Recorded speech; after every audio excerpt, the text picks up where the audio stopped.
رسول اللہ علیہ السلام نے ارشاد فرمایا کہ 4 خصلتیں ایسی ہیں اگر یہ تجھ میں ہیں تو پھر تمہیں کسی بھی دنیا کی نعمت کے چھن جانے پر کوئی افسوس نہیں ہونا چاہیے۔ پہلی چیز کیا ہے؟ حضور صلی اللہ علیہ وسلم نے فرمایا حفظ الامانہ، امانت کی حفاظت۔ اگر تو امانت دار ہے تو یہ ایک ایسی خوبی ہے کہ اگر تجھ میں یہ پائی جا رہی ہے تو دنیا سے کوئی چیز بھی چھن جائے تجھے افسوس نہیں کرنا چاہیے، کیونکہ تیرے پاس حفظ امانت ہے، امانت کی حفاظت کرنے والا ہے تو۔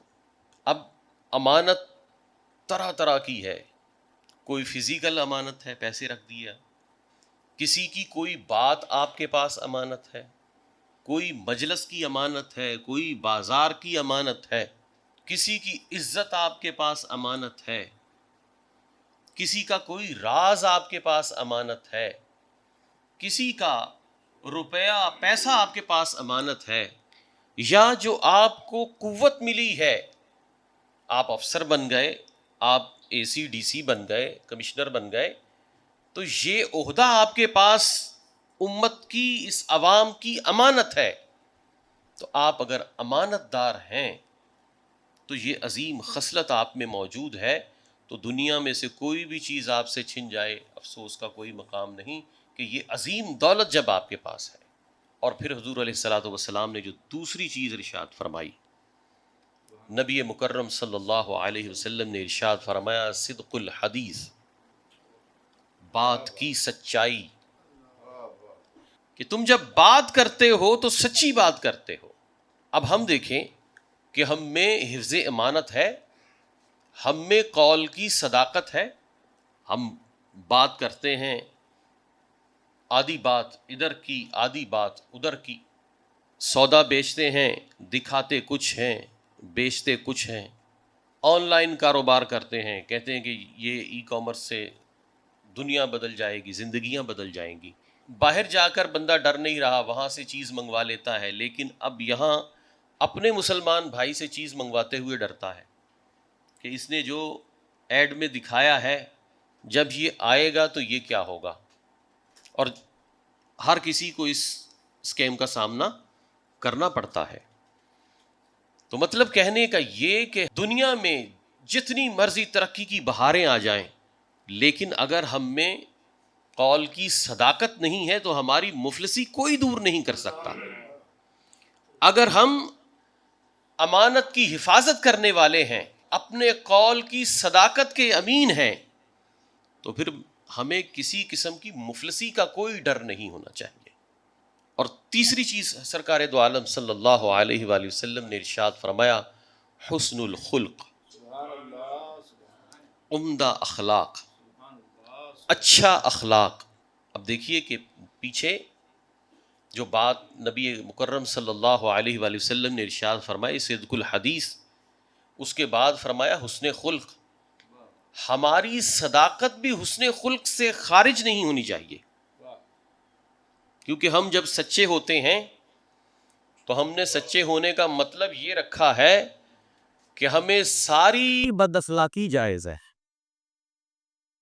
ہم نے جب سچی بات کرنی ہو کسی کے سامنے تو ہم یہ سمجھ لیتے ہیں کہ ہر قسم کی بد اخلاقی مجھے کرنا جائز ہے کیونکہ میں سچی بات کر رہا ہوں۔ تو صدق مقال میں بھی ہمارا حال جو ہونا چاہیے وہ حسن اخلاق والا ہونا چاہیے۔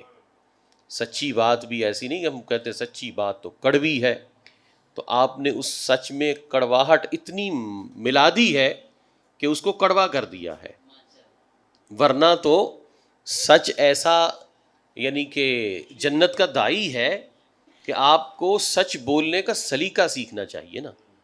اور نبی مکرم صلی اللہ تعالی علیہ وآلہ وسلم نے جو چوتھی بات ارشاد فرمائی، حضور صلی اللہ علیہ وآلہ وسلم نے ارشاد فرمایا عفت المطعمہ، کہ تمہارے کھانے کی پاکیزگی، پاک دامنی۔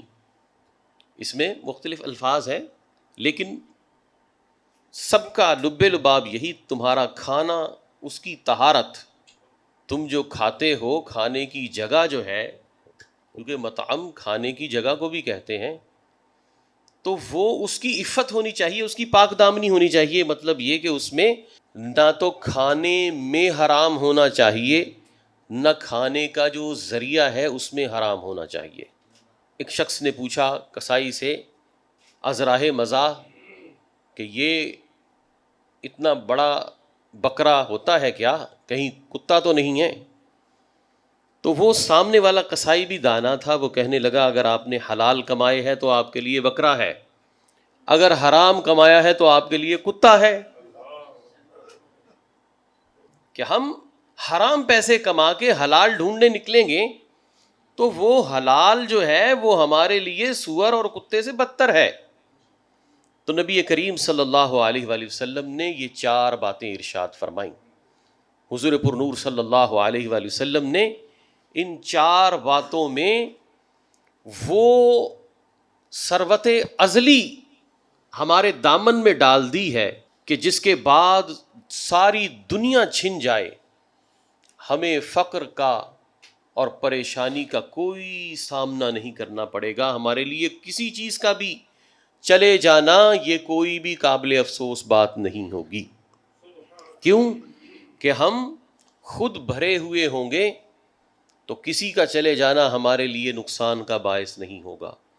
جب ہم خود کھوکھلے ہوں گے تو ہواؤں کے جھونکے بھی ہمیں طوفان لگیں گے. تھوڑا سا کسی چیز کا چلے جانا بھی ہمیں ایسے لگے گا کہ شاید اس کے بعد نظم زندگی چل نہیں پائے گا، اس کے بعد زندگی میں بس پریشانیاں ہی پریشانیاں ہوں گی. لیکن یہ دیکھیے کہ حضور پر نور صلی اللہ علیہ وآلہ وسلم نے یہ جو 4 چیزیں ارشاد فرمائی ہیں کوئی بہت لمبی ڈیٹیل نہیں ہے، 4 لفظ ہیں.